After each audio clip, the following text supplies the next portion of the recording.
I was going to do that. When I got here and we saw our situation, I asked the board about 2 months ago, I said, listen, I want a second set of eyes to come in here.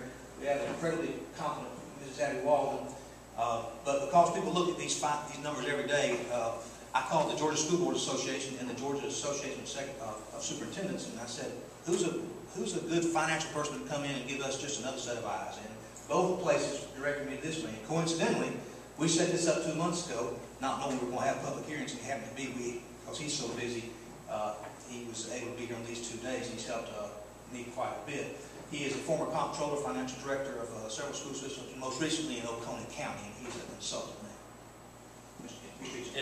And I've actually worked, some of you may know folks in Tatnall or in Jenkins County. I've worked with them, trying to help systems through this crisis. Trying to help systems through this crisis by understanding the way all of this formula, the funding formula works, and helping them to apply some good principles to what they're doing. When QBE was passed in 1985, there are two parts of the funding.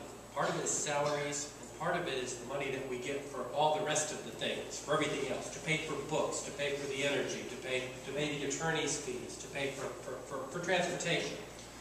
And regularly, the legislature gives us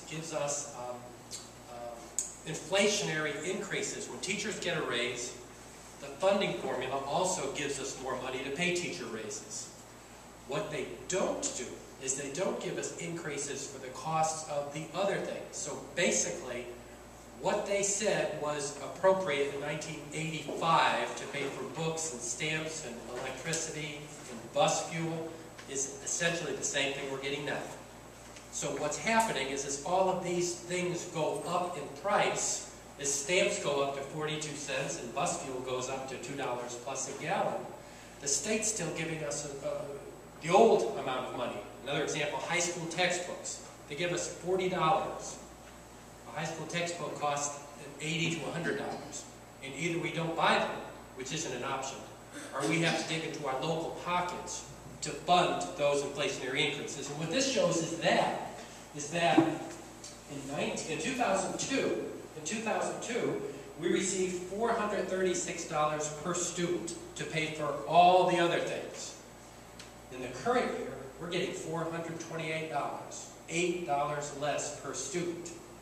In that same period of time, inflation has been some 21 or 22%.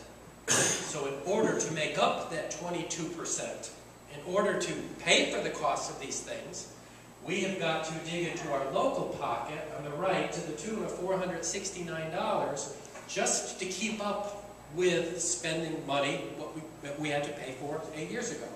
Transportation has gone down from $216 to $198 a student. Now, all of you know that transportation is not cheaper. Bus fuel has not gone down, and neither has the cost of buses. Again, if we applied inflation to it and said, what do we have to make up locally since the state doesn't give us the increase, it's $291,000. And then finally, on top of that, they took away, in austerity, $2.7 million. They just took it away. And they gave us back in federal stimulus money $1.2 million. So what this represents is in order for Emanuel County to spend, to be able to just keep up with 2002 spending levels, we've had to come up with $2.2 million in additional money.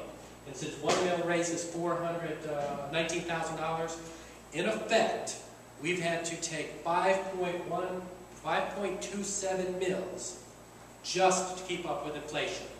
That effectively is a transfer of state responsibility for funding education. They have, in a sense, by not funding inflation and taking away money, they basically transferred 5 mills from state responsibility to local property taxes. And there's nothing we can do about it, either not have buses or go ahead and cover those costs locally. About the QBE formula. Into the mic, please. I've been on the board a long time. This QBE formula was done by a task force, and the legislature passed it in 1985. I wasn't on the board at that point in time, but I was on that shortly thereafter. It has never been fully 100% funded by the legislature since I've been on the board. The present governor has had a task force to look at revamping the way education is funded, and what was that called? IE squared was his terminology. My contention the whole time, if they would ever fully fund QBE, it addresses most issues that we have, from maintenance to transportation to students that need help, special assistance, to students that are gifted. But it gets cut in specific areas, money gets taken out. If it was fully funded, we wouldn't have a problem. Of course, again, the state would have to have the money to do it. But I mean, that's just a comment. Over the period of time I've been on the board, it has never been fully funded. And it has been taken away from the last several years.